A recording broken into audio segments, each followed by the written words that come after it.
Hello, ladies and gentlemen. It's me, Dr. Ace, the Global Mentor Coach, and Shena Jordan, and we're back for another episode of Ladies. We're very excited about today's topic. Y'all, I'm telling you, there's no telling what's going to come out on this show.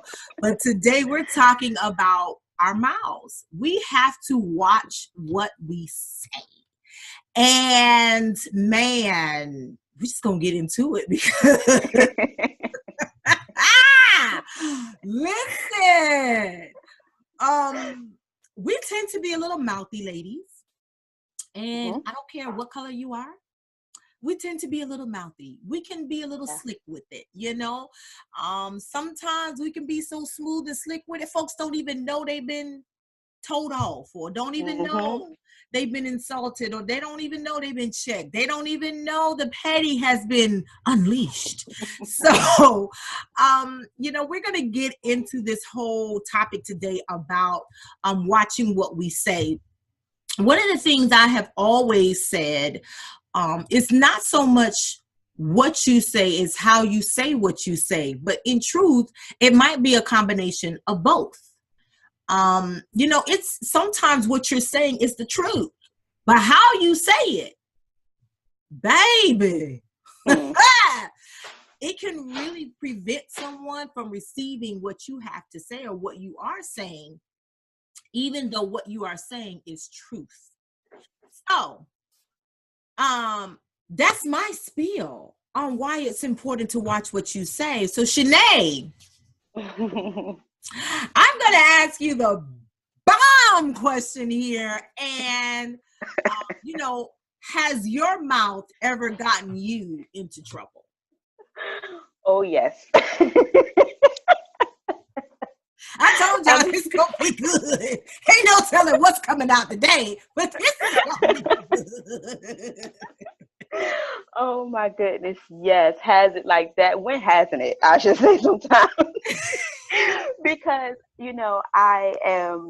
I'm a strong-willed person. Like I mean what I say, and I say what I mean. So sometimes it can come out wrong. But in my mind, I'm like, oh, I didn't say it. I wasn't harsh. But the other person, their facial expression can be like, okay, yeah, you said it kind of harshly, and I don't know how to receive it. So yes, it really has.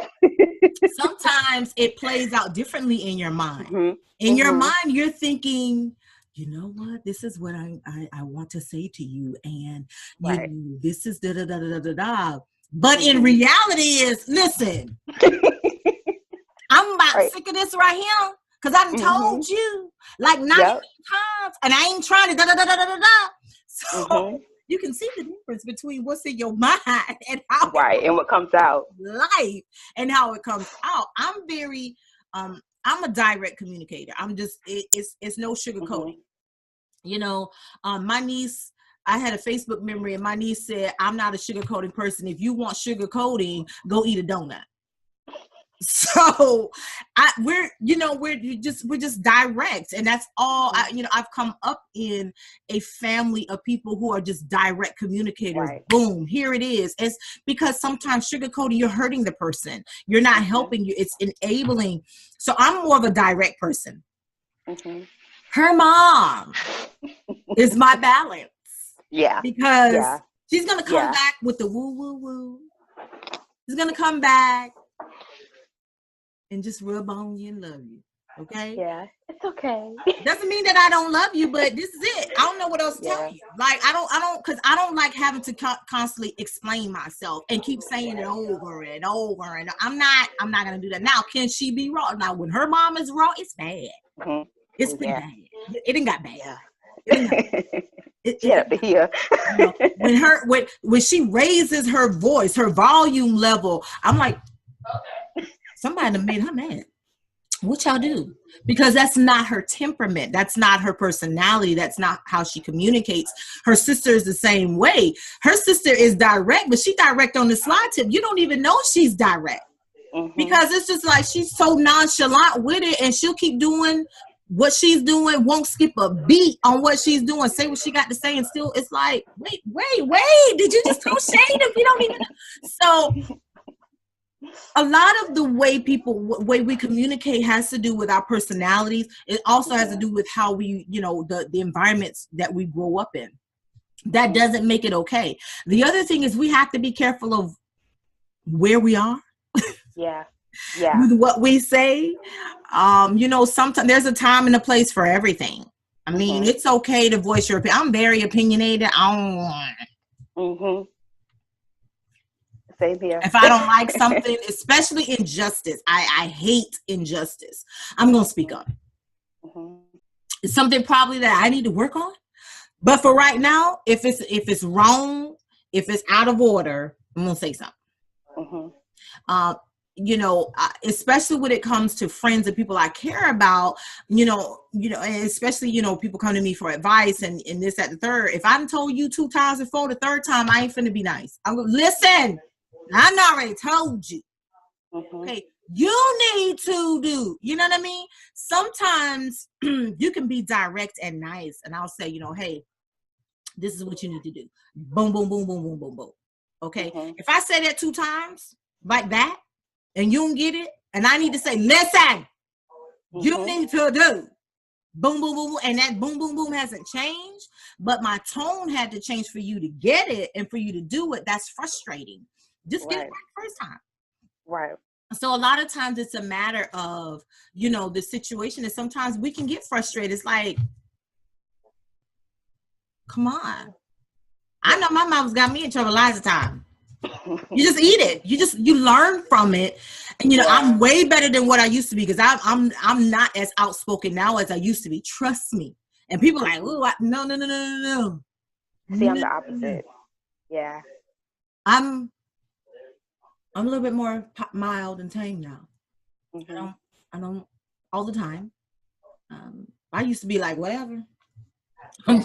Whether it was my business or not.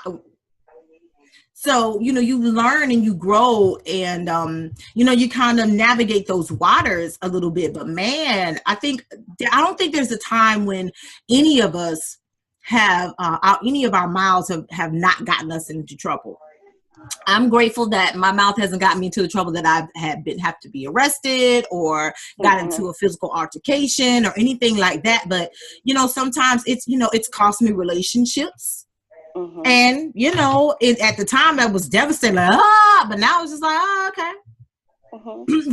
But sometimes, it's important, to kind of watch that. It's a lot of times it's the attitude and your body language behind what you say. So I'm going to ask you, has your body language, not so much what you said, but how you said it, in relation to your body language and your attitude, that got you in trouble, or maybe kind of shifted the conversation in a way that you were like, wait a minute, what happened? Because maybe they didn't understand what I meant, but maybe it wasn't what you were saying so much with your words as it was with your body language and your attitude. So has that ever happened to you?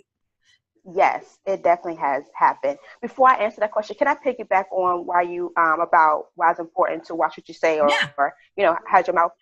Also, not saying something has gotten me in trouble. It's been times where I'm in situations, especially at work, when things should have been said or things should have been spoken up, and I didn't say anything. And so that caused, the situation to go left. And it's like, well, wait, if I would have said something, then it wouldn't have gotten that far, or the things wouldn't continue. So not saying something can also cause, getting in trouble, because some things you need to talk about. And that's what, for me, I'm learning that I do need to speak up, because sometimes I do worry about how other people think, or if it's going to get me in trouble. But yeah, that's why I'm kind of the opposite of you now, where you kind of like not saying too much. Now I'm kind of speaking up a little bit more, so that way my voice can be heard, but I also have to watch how I say it. I think it's also a matter of learning to assess situations. It's very difficult sometimes, and it's really trial and error until you get it right and you figure it out, because there's no one size fits all. I wish I could give you a formula to say, in this situation, this is what you do, in that situation, because it's all different. The dynamics are always different. The people are different. And it really, there's no one size fits all to communication. Right. Yeah. Yeah, it isn't. It's a case by case basis. It's like, like you said, trial and error, and kind of got to learn from it. I mean, and then once you start learning how to assess the situation, then when the situation comes up again, then you kind of can know, okay, I can't do this, or I shouldn't say this way. So it's just like you said, it's definitely trial and error. A lot of Definitely. it too is also personality, like what we've been getting into with body language and Mhm. tone and inflection and all these different things. Again, certain cultures communicate in a Mhm. certain way. I Mhm. don't like stereotyping, but these are patterns that people along the years, scientists, people have researched, Yeah. archaeologists have Yeah. studied. Like Hispanics are traditionally loud. They speak Yeah. loud. You can go online and watch YouTube videos where they even make meme videos and jokes about why people of certain culture, why they speak so loud. And it's like, why are you talking so loud? Why are you yelling at me? They're not yelling at you. Yeah. They just Yeah. traditionally speak loud. So to understand why, you probably have to place yourself in their culture and where they come from. Maybe it's just Right. noisy overall, and to be heard over the noise, the octave is loud. I grew up loud, talking loud. My mom was like, Latanya, you loud. I didn't know that. Mhm. But then at the same Mhm. time, my mom would be loud. Like, Mom, you just as loud. What are you talking about? Because you don't realize it. Yeah. It's something Yeah. that you really have to practice, because when you're used to speaking loudly, Mhm. and sometimes Mhm. people think in order to speak loud, that's the only way that your voice can be heard. Right. So Right. you have to understand why people communicate the way they do. Right. It also could be language barriers, which creates frustration, which now people Yep. feel like if I speak louder, Mhm. you can understand me better. And that's not the truth. Even if they're speaking English, because their accent is so thick, it's Yeah. difficult. The louder you speak, it's actually more difficult to understand. So it's like, Yeah. okay, and the softer you speak sometimes, it's like, It's hard okay, to I need you to understand. not be a whisper, Mhm. because I don't understand whisper because it sounds like you're mumbling. So there's Right. lots of different things going on when it comes to how we communicate, and understanding why people communicate the way they communicate. This is something that I do in my business, is helping people understand different cultures and why people do the things that they do and how to put certain things into practice. But, understanding body language, tone, and attitude. Um, Mhm. Attitude is universal. Mhm. Mhm. I don't care what nationality you come from. Attitude is universal. An Yeah. angry face is an angry face. An angry tone is an angry tone. Mhm. Neck roll is a neck roll Mhm. in any language. I don't care. A snap Yeah. is a snap in any language. Yep. Eye roll is an eye roll in any language. Okay. Mhm. Standing like this is the same thing in any language. Mhm. Hands on the hip is the same thing in any language. Mhm. Head scratching is the same thing in any. All of these different things that we do to communicate, affects how the message, It's received. is shared. You know what Yeah. I'm saying? So Right. sometimes, I mean, I'm honest enough to tell people I communicate all the time with my face, Mhm. because my face don't lie. It's like, it's a meme out there that says it's not my mouth that has a problem, it's my face. And it's true. Like I try to work on it. But at the end of the day, I'm like, at my age, at this point, I don't know what to tell you. If it's wrong, I may not verbalize it, but you're gonna Mhm. know. Yeah. Like, my friends and people who've been around me enough, they look at my face and they be like, what did you see? What did you see? What just happened? Because my face is gonna tell it. Like, Mhm. I Mhm. my eyes are gonna tell it. Like, Yeah. Yeah. different things, and we don't realize that, a lot of Right. times. So that's something that we it's important for us to kind of pay attention to. We're going to take a short commercial break, and when we come back, we're going to talk about a little bit more about our attitudes and our minds, what's in our minds, as we dig into this topic about watching what you say. We'll be back Mhm. in a few minutes.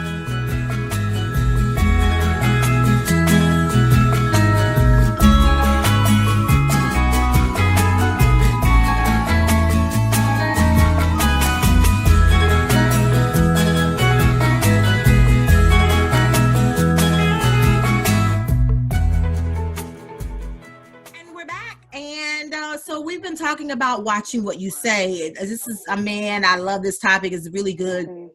We've been talking about watching what we say, how we say what we say, to include body language, attitude, tone, inflection, all that good stuff, because all of that plays an important part in what we say. So I'm gonna just dig into this first question because I mean it's all good, but you know, I'm just saying. How hard was it for you to take responsibility for your words or attitude, especially when it came out wrong, or it was received wrong, or the situation kind of went left and you didn't know it went left and you still were confused about why it went left? But did you take responsibility at all?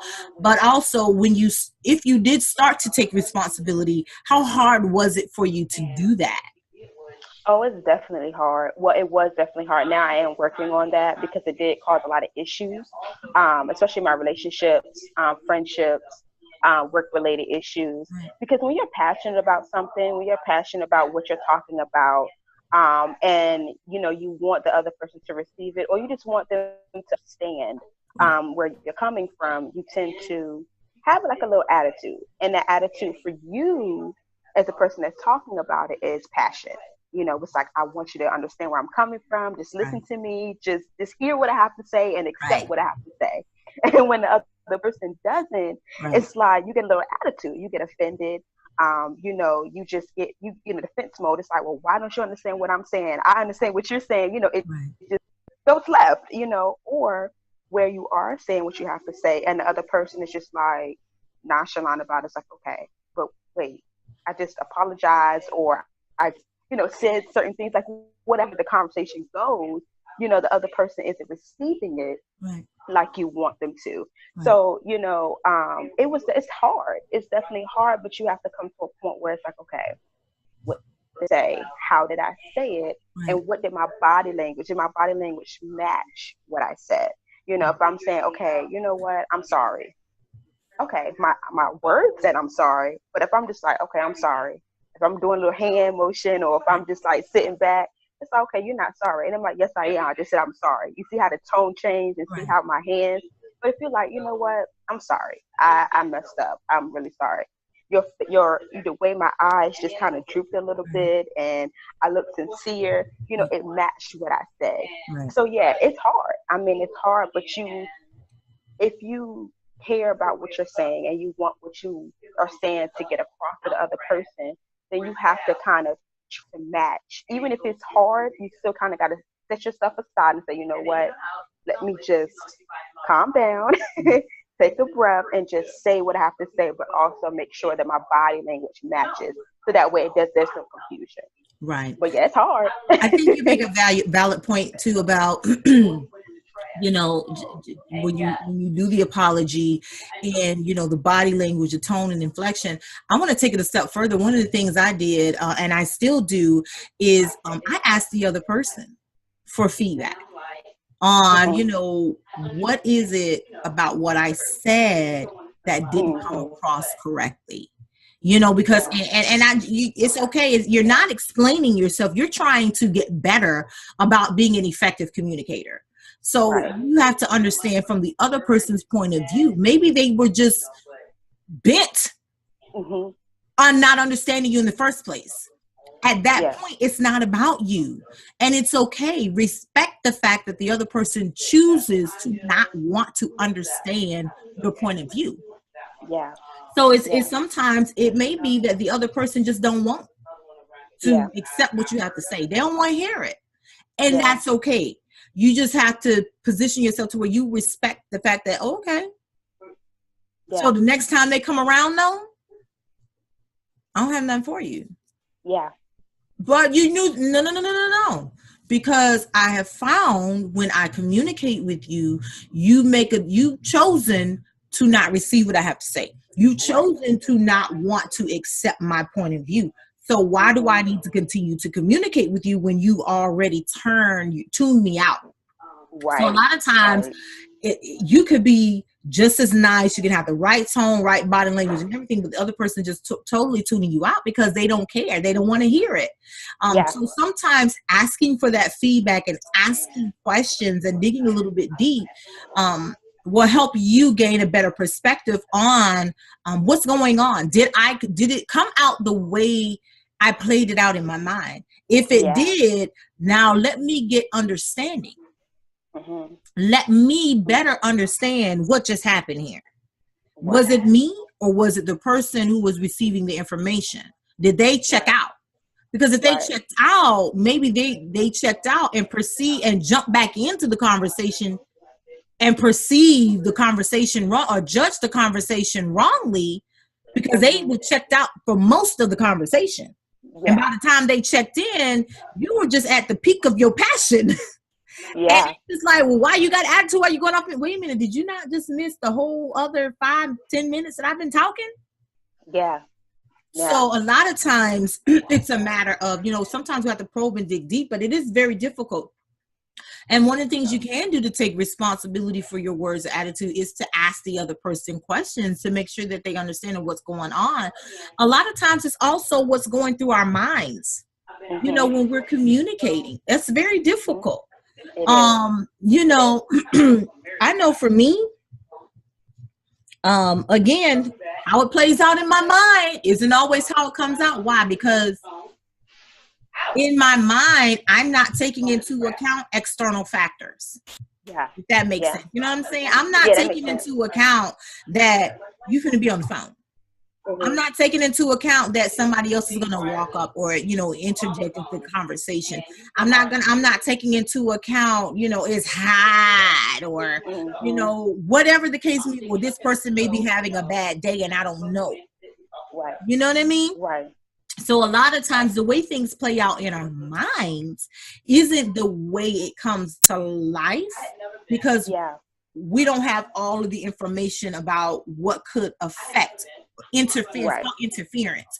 All of the interference that could affect how we say what we say and what we are saying. Because sometimes interference can take what's in our mind and I'm gonna go left because wait a minute, I know you didn't just did you wait, what? Did you I know she didn't just wait a minute, who are you? I you in my conversation. Like, hold up. Hold up. You know, and it's quick to go there. It's quick to go from 0 to 100. Not 100. 100. In 0.5 seconds. Not 0.5 seconds. 0.5 seconds. Because you tried it and I'm gonna have to stop. Right. But sometimes a more mature response is not to say nothing at all. Sometimes silence it's not that I'm consenting to the behavior. I'm silent so I don't go off and say something that I'm going to regret later, or I'm going to do something that I'm going to regret later. So it's about me being mature and taking a step back and saying, let me assess this better to figure out the best response. Like, I don't go to jail. Right. So I don't pop off. So I don't do something that's out of my character. Right. Because for character preservation, sometimes you just got to shut up. Yeah. Yeah. So have you ever had any situations where, you know, for your own sake, because, you know, you're trying to live right, you're trying to do what you're supposed to do, but folks will try you. Have you had situations where you had to assess it and just say, wait a minute, let me not say anything at all, because this can quickly go just horribly wrong, because what I really want to say, it's going to be like taking something and, you know, and just stabbing somebody. What was going on and what was going through your mind?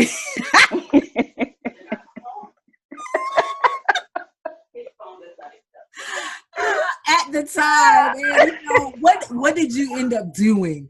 I tell y'all this is gonna be good. I'm telling you. Oh, we gonna hope you today. We gonna hope you through our own personal struggles. We're watching what we say, okay? Oh, it's like what situation do I choose?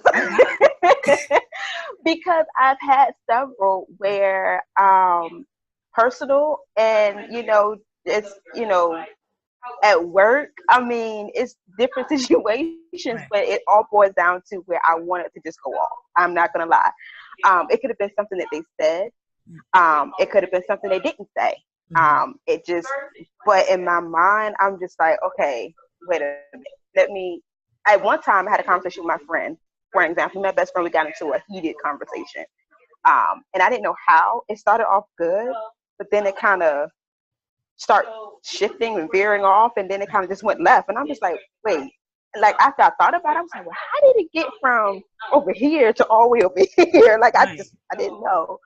But in my mind, as it shifted to that other side, it was just like, okay, I need to calm down because I'm raising my voice, you raising your voice. We're saying things to each other that we shouldn't say. I don't know how we're saying it, why we're saying it. So let me just calm down and say, you know what, I need a minute. Well, why do you need a minute?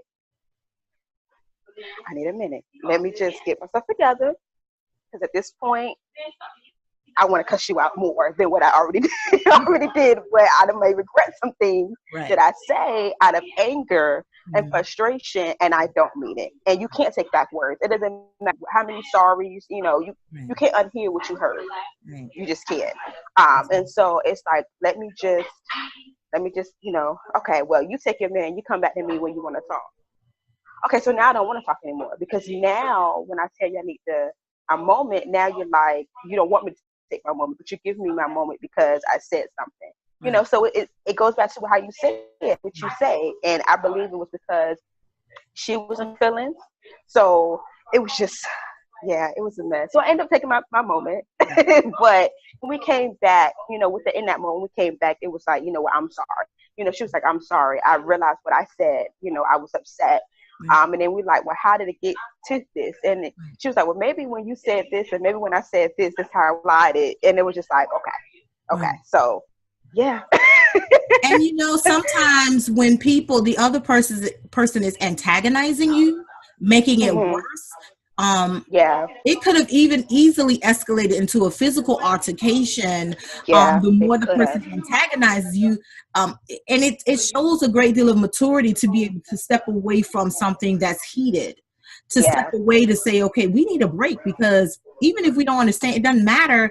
You could have you could have easily been like, well, as she was antagonizing you, you know, getting wrapped up into that Mhm. trap because that's Yeah. all it is. It's a trap of words. And like you said, you can't take words, you can't unhear what you've already heard.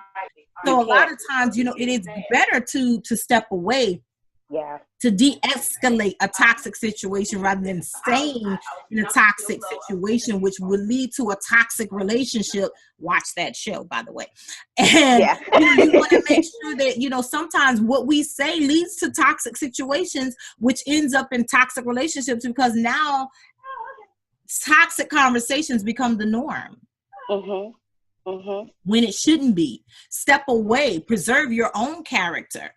I Mm. don't care if the other person doesn't want you to step away. You walk away and step away because I had another. somebody has to de-escalate that thing and make Right. it, to where, okay, somebody got to be the mature, better person and Right. walk away. Go ahead. I had another incident too where it was a little bit more calmer, but it was still a little toxic. I was at work Right. and I had a boss who corrected me or tried to correct me in front of, I was in a clothing store, and tried to correct me in front of everybody, customers and other employees. Yeah. And that's a big no-no for me. As a leader myself, it's a way that you do things. Right. And so I felt like she didn't do her job correctly. Right. And she corrected me. And at that moment in my head, I wanted to go back at her. I wanted to say what was on my mind. But I said, no, I'm not going to do it. She Right. proceeded to still call me out. And I told her, I had a conversation with another manager. Long story short, I worked at this place, and you're supposed to wear their clothes. If you're going to wear jeans and a shirt, you have to wear their clothing. Well, I just got that job, so I didn't have their clothing. So I talked to the manager, the hiring manager, and she said, okay, once you get your first check, here we give you a discount. Blah, blah. Okay, cool. The other manager who I worked with the next day had called me out because I wasn't wearing their clothing. And I said, well, I had a conversation with the hiring manager, and she said it was okay once I get my first, get the clothes. She was like, well, yeah, I talked to her too. She was like, but you still need to wear our clothes. I said, okay. I said, I'm not going to say anything. She's on one side of the store, I'm on the other side of the store. So she's talking loudly so everybody can hear, and the customers are looking like, well, what's going on? So I didn't say anything. So then she proceeded to say, well, you're not doing this right. You need to do this. You need to do that. Hollering at this point. I said, okay. I smiled. I said, okay, hey, I'm just moving. So I decided, I said, you know what? I'm not going to do this with you. I'm not going to do this. I said, when the hiring manager, which is the store manager, comes in, we're going to have a conversation. She's like, well, we don't have nothing to talk about. Okay, you don't have anything to talk about, but I have something I need to talk about. So when the hiring manager came in, I pulled her to the side and the back, and I pulled the other manager to the back, and that's when we proceeded to have a conversation. And I told her I didn't, like the way you talked to me, but you spoke to me. It wasn't nice that I didn't know exactly what I said, but pretty much I was like, it wasn't nice that you confronted me in front of everybody. I had a conversation with the hiring manager. We already had an understanding. It wasn't your call to say this to me again. Now, if it was a week or two later, then okay, you could discipline me, because she was like, she was going to send me home. You don't have the authority to send me home when I already talked to the hiring manager. So that was a situation where I wanted to say something then, because it was like, it's like you backed them in a corner and you want to defend yourself because there's a whole bunch of people around. You just not gonna let somebody talk to you any kind of way. But I was like, you know what? No, let me calm down. I need this job for the time being, and then let me go to the higher, who is her boss, and we're all going to sit down and have this conversation. Right. So yeah, that was a work experience. It was uncomfortable. This leads me to an important point about grandstanding on people in a public forum. I hate that. That's like injustice to me. That's inappropriate. Don't take opportunities to grandstand on people in the public, because you don't know how that person's going to react. Right. Y'all think the stuff you see on reality TV is written. No. Because a person will go, no. People are very unpredictable. You don't know what they're going to say. Yeah. And in the age of social media, we're going to get into this later, but in the age of social media, people like to because that's a public forum. People grandstand on you. I had a situation a few weeks ago where somebody posted a response to a picture that I posted and told me that I was racist. They were tired of my racism and they were unfriending me. And if I wanted to talk to them, I could inbox them. Here's my point. This person could have easily inboxed me directly, shared their concerns, and had a conversation then. But they chose to grandstand in a public forum because they thought it was going to provoke me to chase after them to have a conversation to still be their friend on social media. Not today. Right. Not any day. Because the same way you want me to inbox you to have a private conversation is the same way that you could have inboxed me to have a private conversation about what you felt was appropriate. Which a whole bunch of other people were like, there's nothing racist about this point. About this post. Nothing about this post is racist. I've got people across the rainbow saying, what about this post is racist? We're confused. What is she talking about? We don't know. But people will choose opportunities to grandstand in a public forum because they feel some type of way, like it's going to garner them something. And a lot of time, and I could have said so many different things. My only response was, I respect your decision. Yep. Everybody was like, did she really do this? Is this real? Where's the racism? We don't want to say. I mean, it just go down, and I'm just was like, my only response is, I respect your decision, period. Because that's all I can do. I'm not chasing you to be your friend. I'm not going to beg you, and I'm not going to inbox you. You want to know why? Because if you really wanted to have a conversation, you could have inboxed me. There was a better way to do it, rather than grandstand in the public forum. This is how people are doing it now, because there's not a lot of face-to-face interpersonal reaction going on with people. Everybody is hiding behind a computer or a phone, or whatever it is. But that's how people are grandstanding in a public forum. So it's a lot of times it's more of a reflection on the other person than it is on you, but it's also a test sometimes of how you are going to respond You know, so how do you respond? Because I know how I respond when people come at me with the wrong attitude or the wrong words. And I'm still working on it. Because I'll tell somebody in a minute, I ain't from around here. Huh. I'm not from around here. I'm That's telling not you, what you I'm want not from around here. I don't know what you used to. Okay? Yeah. Don't think because you see female, melanin, young, whatever, that ain't no brains up here. That I don't have a comeback. Or that I can't come back. I don't live in the land of petty, but I can be there. I can stop a while. But I'm trying to do better. I'm trying to be better, but don't do that. Right. So how do you it can go a lot of different ways. And again, I can say I won't say anything sometimes, but my face can tell you everything that I really want to say. Right. And I am saying in my head. But how do you know, kind of respond, you know, when people come at you with the wrong words or even the wrong attitude or wrong body language or wrong tone, regardless if they have a reason. Some people just wake up and just feel like that's their lifestyle. Their lifestyle is they wake up with the express intent to antagonize people. They wake up with the express intent to raise hell. I'm not going to do it, and I'm not going to participate in your delinquency. Might catch me on the wrong day, and I'm going to cast that devil out of you. I'm going to keep praying for you. But, you know, how do you respond when people come at you the wrong, especially even if you're having a bad day and you're trying to stay away from toxic, but it's on those days that you're trying to stay away from toxic, that toxic just chases you down, runs you over. They sure do. And pushes you to the limit to check you and your character. A lot of times, it's really character assassination. They're coming at you on purpose to really destroy you. She ain't really Christian. She ain't really trying to live right. She ain't really this. She ain't really that. She ain't as nice as she ain't this. She ain't. You know what I'm saying? It's just like, what about the other 99 days? Right.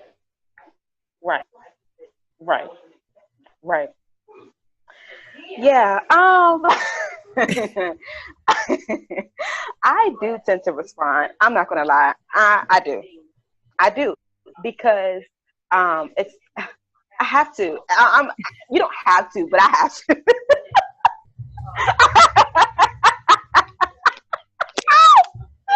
I have to because it's in my mind. It's right. It may not be right, but in my mind, it is. Something that my mom always says, you know, be a duck and shake it off.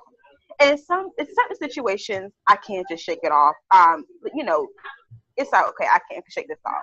But when you're just being rude for no reason, I could be walking in a mall, and you know, I like somebody can bump me. You know, accident. Okay, cool. But if you turn around and you look at me and say, "You excuse?" Okay, so wait a minute. Wait a minute. Okay. There was a lot of space. You bumped me too hard. Don't do that. You know, like I mean, even if it's not mean as far as, you know, going off, I'm still gonna say something. Or if I'm in a room and I say good morning and nobody, you know, you don't hear me. Okay, that's fine. I may mumble it, but I'm still responding because that's just me. I know for me, manners matter. Yeah, they do. They do. So, like the other day, this child stepped on my toe and kept moving.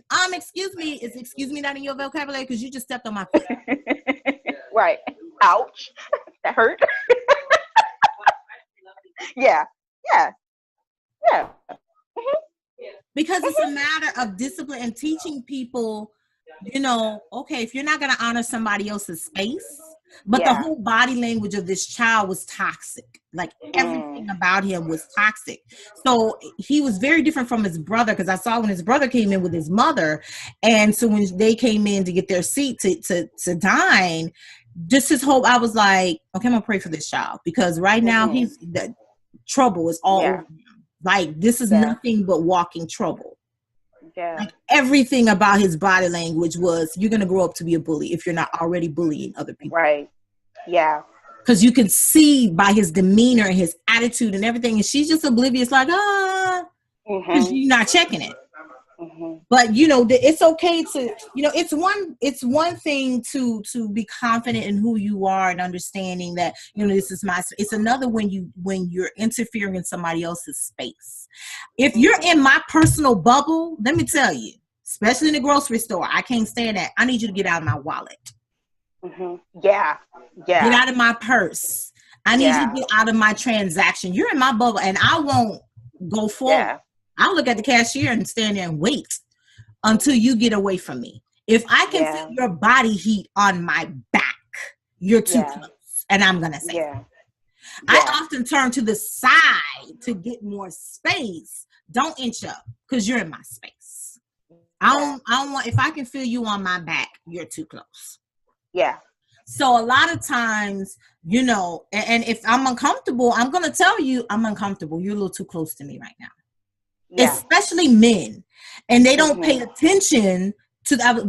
And then I ask one question: would you like another man to be this close on your wife, your sister, your mother, your grandmother, your aunt? Then it's like the light bulb cuts on. You know, so a lot of times I respond, but I respond in a manner that puts it in perspective for the other person to understand. You know what I mean? Like, and if it's another woman, would you like someone else to be in your purse? Do you like for strangers to be in your wallet or in your purse? Because right now, as close as you are to me, that's what I'm uncomfortable because you can see what's in my purse. Yeah. When I open my wallet, you can see what's in my wallet. Yeah.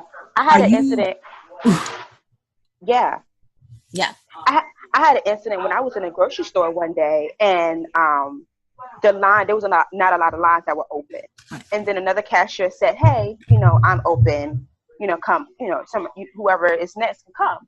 So I had like 2 or 3 items in my hand. So I went ahead and proceeded to go to that line. Where it was another couple, I didn't see them in my peripheral vision. Like, they wasn't noticeable. Right. So in their mind, or in the husband's mind, I should say, I cut in front of him. So he looked at me with a stern look, but I could tell he was already frustrated about something. I don't know. But his wife was like, okay. And she was like, no, she cut in front of me. And I proceeded, I said, oh, you talking to me? Like, not trying to be rude, but I'm asking because I didn't know. And he was like, yeah. He was like, you cut in front of me. And I was like, well, I'm sorry. I honestly did not see you. And he was like, well, you need to look next time. I said, you know what, sir, I really hope you have a better day. Again, I do apologize. If it's that serious, you can definitely get in front of me. I don't have nowhere to be. I really don't. And so she was like, no, it's okay. And, you know, he's just not having a good day today. And I was like, well, I really hope that you have a better day. Because at this point, you're being rude, you know, and I'm telling you I didn't know. So then he's like, no, you can go ahead. You're right in front of me. Okay. So I proceeded to check out, you know, continue doing what I'm doing. And so I stepped to the side so I can put my money, you know, back in my wallet. Because, you know, sometimes you feel a little rushed when you were, you know, at the cashier. So I, you know, moved to the side, put my money in there. And so I guess he felt bad at that point. I don't know, you know, what came over him, but he felt bad. He said, you know what, I am having a bad day. It was like, it was my fault. I shouldn't have got mad. You probably didn't see me. And I was like, you know, I accept your apology. You know, that's fine. But, you know, at that moment, I was just like, you know, some people do have bad days, you know, and I could have responded in a different way. You know, I could have easily just went in on him because I'm like, dude, like, calm down. Right. But, you know, saying, no, I just said, I just hope you have a better day, and just left it at that. So, yeah, I mean, you just never know. People do, like you said, have bad days, and you just never know. But like I said, I have to respond. I just do, because some people just need it. No, I mean, I understand. You just, you know, hey, and that's okay. That's okay. It's who you are. Do you find it difficult to lovingly correct people, or do you even need to address them at all? And I guess you do have to respond. We just learned that.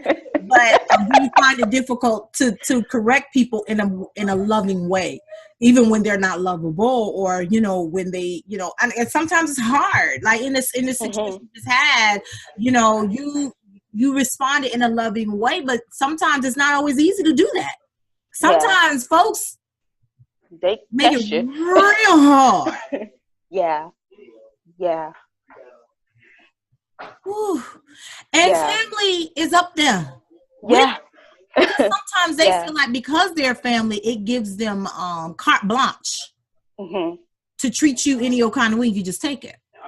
Mhm. Mhm. No, Mhm. it does not. But a lot of times they do. They'll push it. You know what I They mean? do. They'll push it, and it's. I know. I'm gonna be honest with you. I'll tell. If I for the longest time, I told folks I love my family from a distance. I ain't got time because I Mhm. know me. Right. I know how Right. they are, and I know Right. me, and Right. I'm working on me. And the Right. best way for me to keep working on me is to stay away from foolishness, toxic stuff, and from people who gonna talk out the side of their neck. Mhm. So if I know you're gonna talk out the side of your neck, I'm not coming around Mhm. because I still got a slick mouth. Right. Right. And I'm gonna tell you, like you gonna say something crazy to me, like, oh, it took all of this for you to come up here. Don't act like your car can't go. Ooh. Your car can come down to where I am the same way my car can come up here. You better Gas say in the that. same way. Gas costs more where I live than up here. So You better technically, say you that. should be getting your car coming down to it. See, I already know the slickness Mhm. that can come. So I just Mhm. let me just, Yeah. Yeah. you Yes. know, and a lot of times again, silence is not necessarily consent in this in this regard. It's I'm preserving my character. I'm working Right. on me. Yes. I'm not responsible for you. I'm responsible for me. When I Yeah. stand before Jesus, I have to give an account for what I say and what Mhm. I do. Not Right. it ain't it he ain't finna hear that. What had happened was you, but did you see Jesus? What they did? No, no, no, no, no, no, no. What did I tell you to do? How did I respond when they did some of the same stuff to me? You know what I Right. mean? So it's like, okay, Right. I got to work on me. So a lot of Yeah. times I got to, because I'm gonna tell you, like, I'm still working on my face. Mhm. Because just because Mhm. I'm not audibly saying it, trust and believe my face telling you. Mhm. Mhm. Mhm. And Mhm. I'm just, isn't it? Yeah. And it's the same way on the phone. I'm gonna listen to you, Right. but my face is all. I ain't saying nothing. Are you still there? Yeah, girl, I'm here. Mhm. Hey, girl, hey. But the whole time I'm thinking this is the dumbest conversation in captivity. Why am I on this phone listening to foolishness yet again? Child, Mhm. bye. I'm gonna need you to. Which is why I stopped talking to those kind of people because it drains you. Mhm. It You know, does. sometimes conversations can drain you. So when I get to the point when I cannot lovingly correct you because you're draining me, because it's the same kind of foolishness, I need to stop talking to you because now I can't do it anymore. Oh, you didn't Right. change. Yes, I have. I can't do it anymore. Yeah. I can't. Yeah. I'm not, just for my own preservation, because I can't serve other people because you draining me too much. So Yeah. you know, it's like, oh, okay. So now my circle just keeps getting smaller and smaller and smaller and smaller and smaller and smaller and smaller and smaller and smaller and smaller. Okay, Mhm. more than a handful is too many. Mhm. So, you know, before we go to our last commercial break, what advice do you have for anyone who has problems with the way they communicate? That's a good question. Um, my advice is to breathe. Breathe. Step back and breathe. Right. That way, it gives you time to think. It gives you time to assess the situation, Mm-hmm. and it gives you time to not speak first. Because I have people, when I meet sometimes too, you speak before you think, and like you said, and like I said before, you cannot. The person cannot unhear something that you said. So, once you step back, breathe, and Mm-hmm. evaluate the situation, then I think that would help a whole lot. Right. I think instead of 100% of you saying whatever you want to say, it'll kind of knock it down to at least 75%. Not saying it's going to do all the way to zero or 25, but at least 75 on a good day. Right. 85, you're just starting out, but that's a progress, that's a step. Right. So that's just my advice. Just definitely step back and say, okay, let me breathe. Because right now I want to say, but I'm now working on myself. I'm still working process, Right. and then go from there. And I think that will help a Right. lot. That's good Yeah. stuff. We're going to take a quick commercial break and we'll be back to round out this topic on Watch What You Say.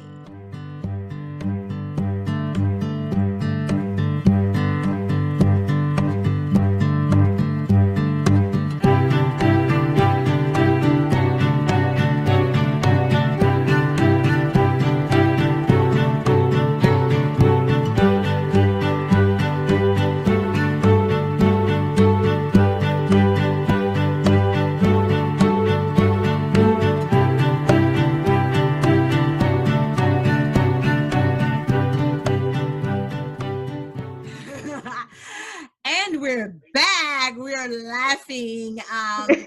Such a good topic, and we're just grateful to be able to share with you on how you can be a better communicator and to watch what you say, but also how you say what you say. And y'all know I like talking about the media, society, and its influence on just everything. But I'd alluded to this earlier in an example that I had about social media.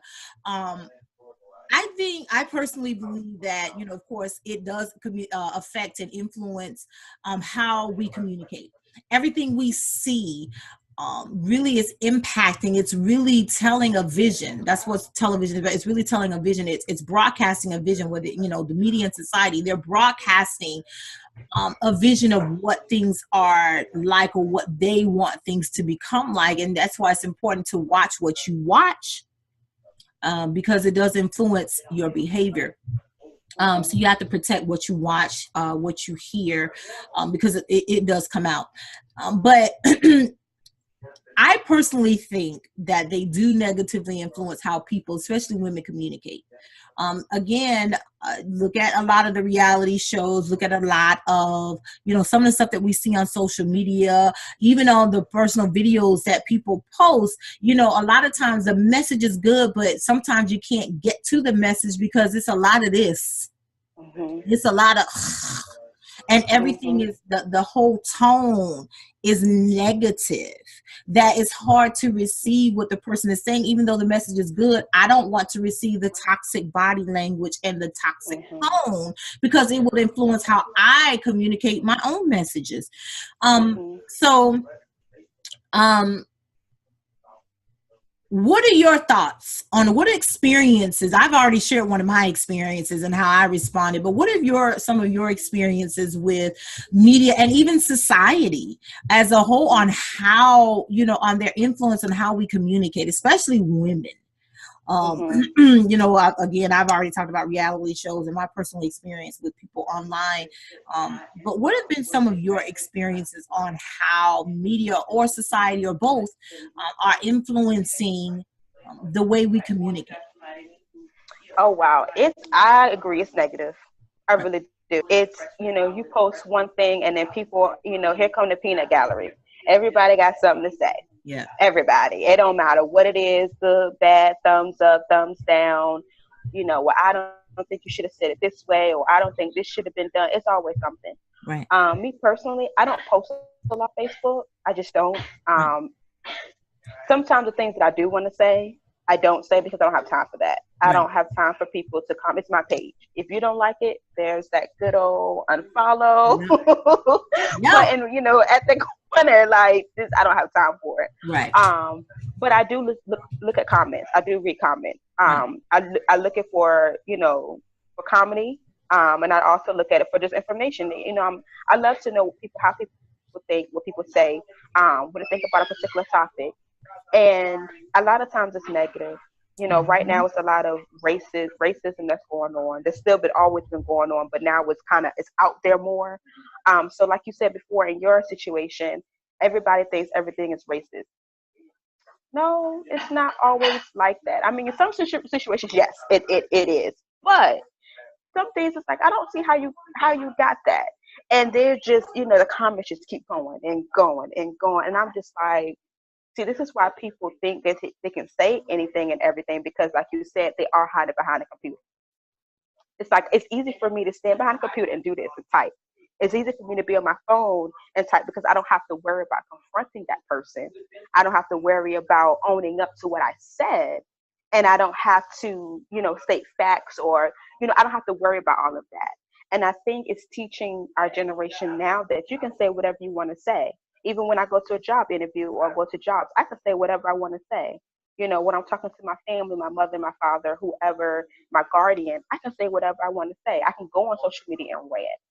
I can, because it's a free country and I can say whatever I want to say. Okay, but there's consequences to what you say. Are you ready for those consequences?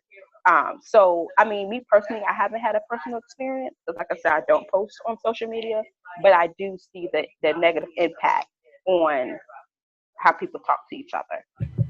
I agree with you. I think people have a sense of entitlement now.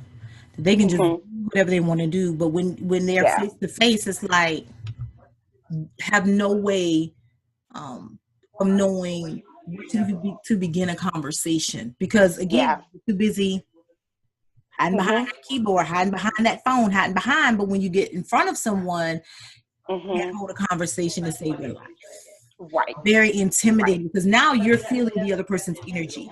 You're in their space, and you understand that you don't add up your measure. Most of the people who are what internet trolls, they don't measure up anyway. So they're projecting their insecurities in a way that makes them feel validated, that gives them some type of credibility when really it doesn't. Right. But, hey, however you can get your fame, I guess that's what people are trying to do. The other side of that is toxic sales. It's just sad, but it's what sells. And it's like the only way you can stop selling is if we turn it off. I mean, at the end of the day, it's all about ratings, likes, how many people watched, and sometimes the more aggressive you are, and the more expressive you are, the better. So the more of all of that, you know what I'm saying? The longer the fingernails and the more decorated it is and the more makeup and the more this and the more that. And even the men are getting into the attitude and, they getting in. And it's there's a fine line between passion and toxic.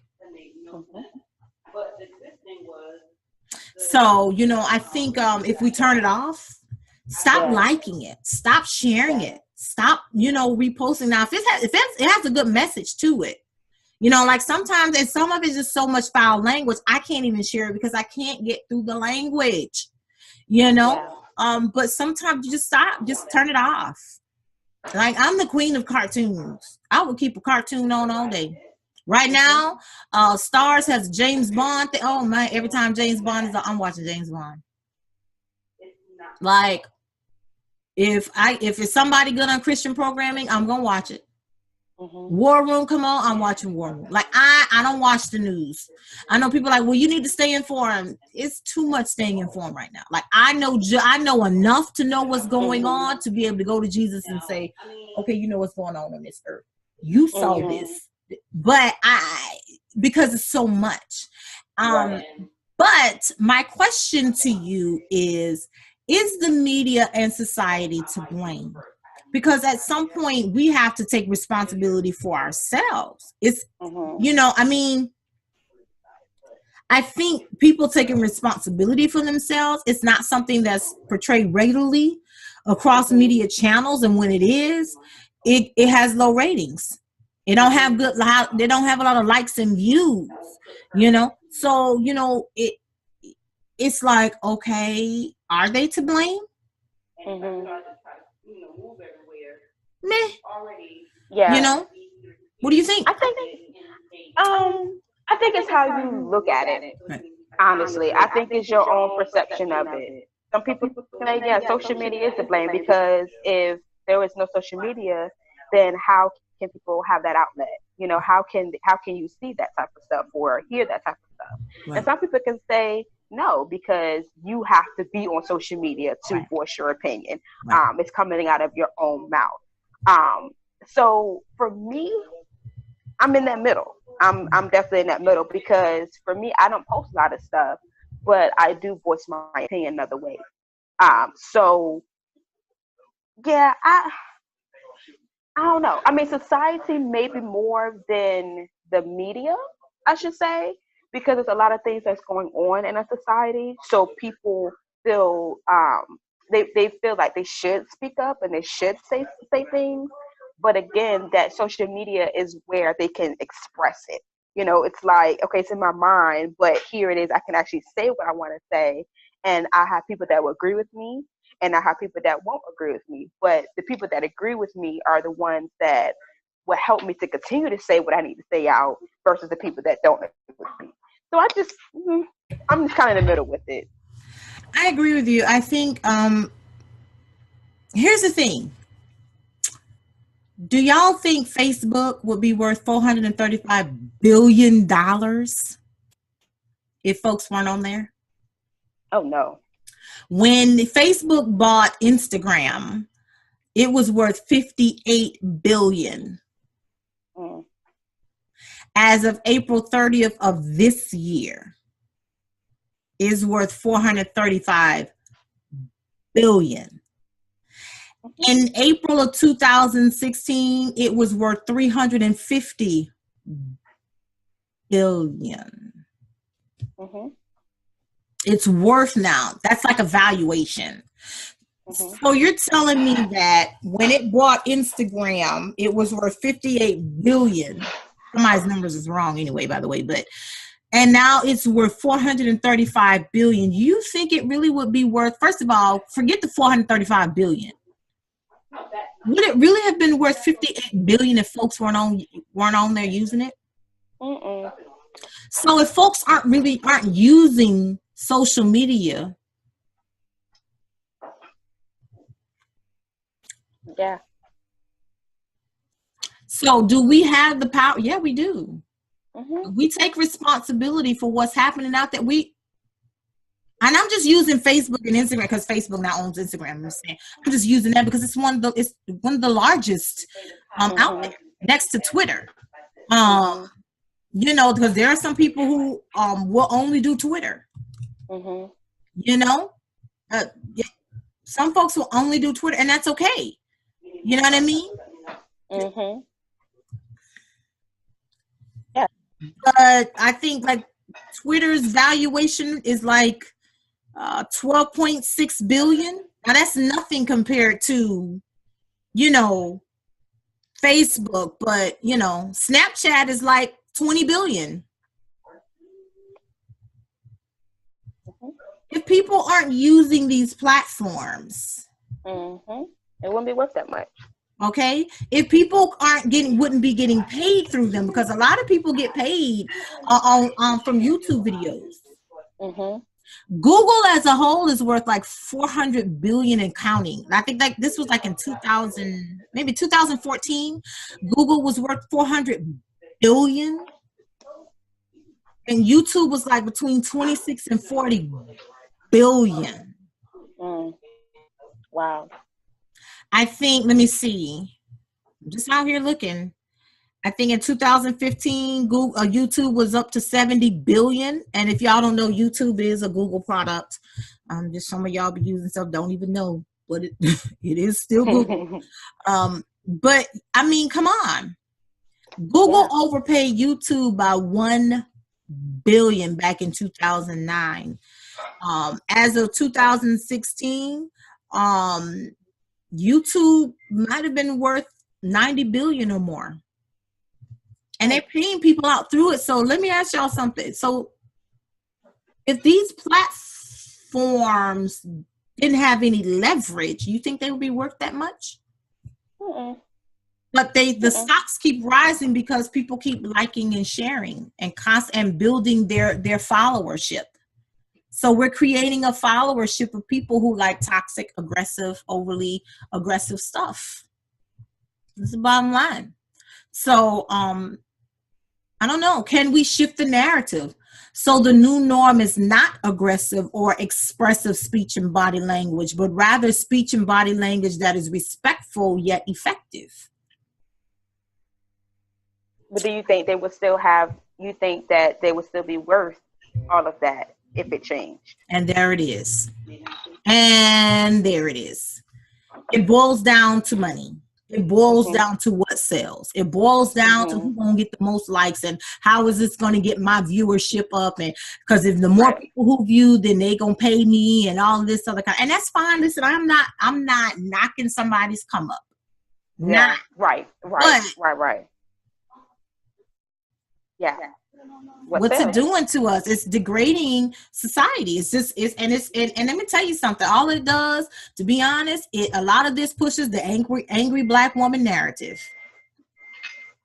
You're sick of it, you're tired of it, but you contribute to it. Yep.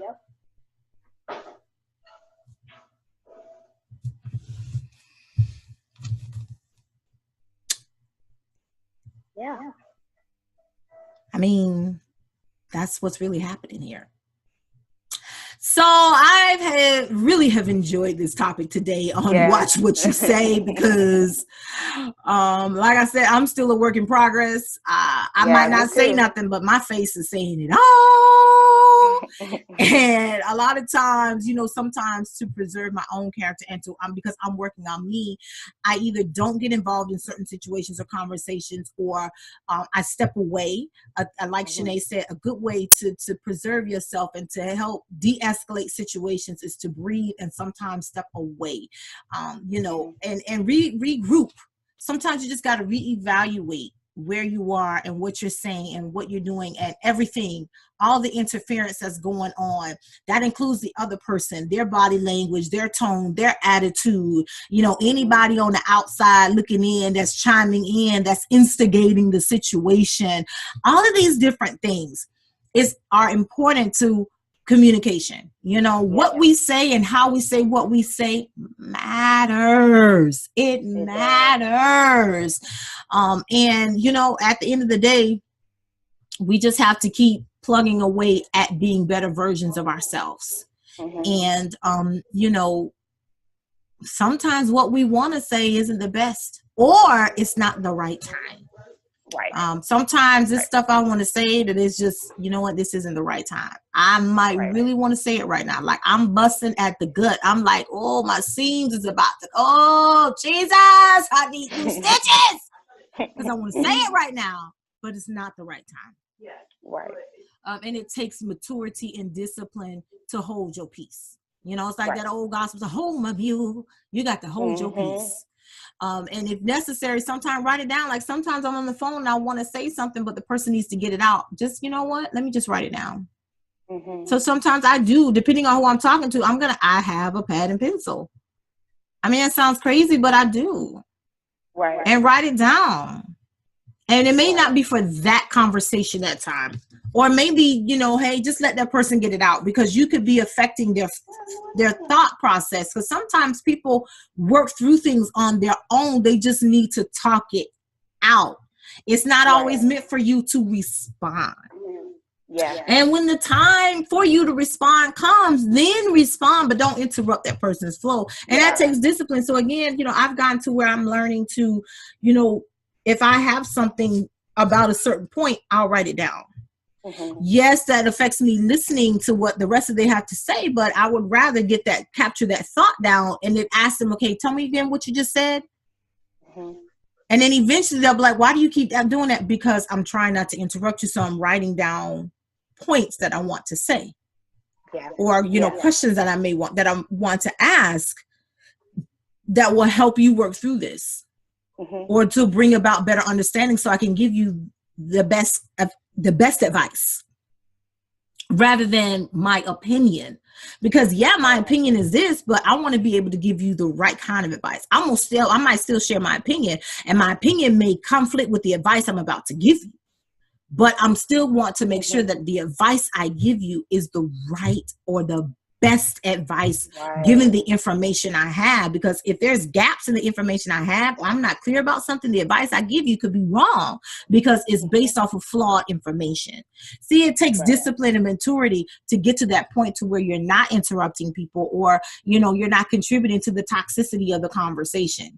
It takes discipline and maturity to walk away from people who have a bad day. I'm gonna tell you right now, you come at me wrong and I'm having a bad day, I can't promise you that I'm gonna do what would Jesus do. I'm just gonna be honest. I'm human. I'm not there yet. Like, I'm not transcended to where I'm just walking in love and light all day, every day. And I have bad days. People have bad days. Jesus had a bad day. You get whipped 30 plus times with a cat of nine tails with your flesh being ripped off your back. That's a bad day. You have a crown of thorns smashed on your head, blood dripping down your face, in your eyes, which make your eyes burn and sting. That's a bad day. Then after all of that, you got to carry this cross, a wooden cross on your back with your flesh ripped off up to, and that won't no short walk. You got to hike up to Golgotha.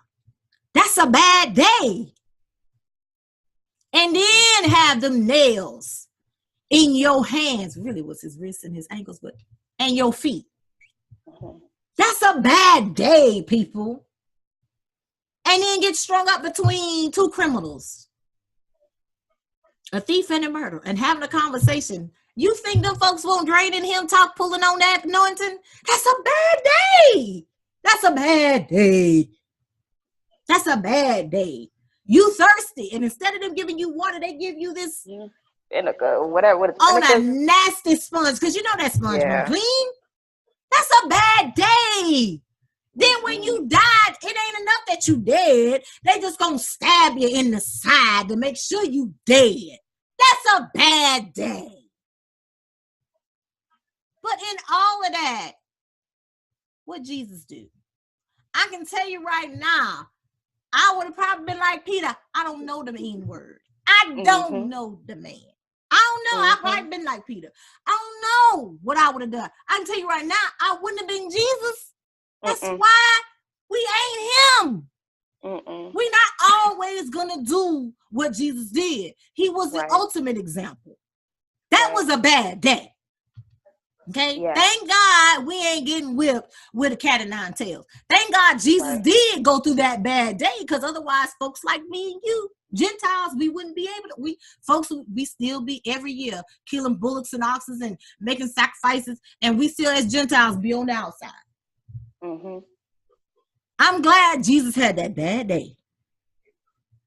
But in all of it, he was still an example, because he didn't curse not one of those people.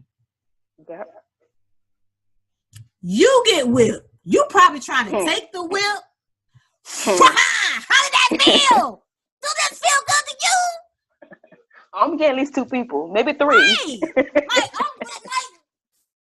I'm getting them. You know what I'm saying? Like, Jesus could have come down from that cross. Like, Jesus could have been like, I'm up out of here. I'm going home.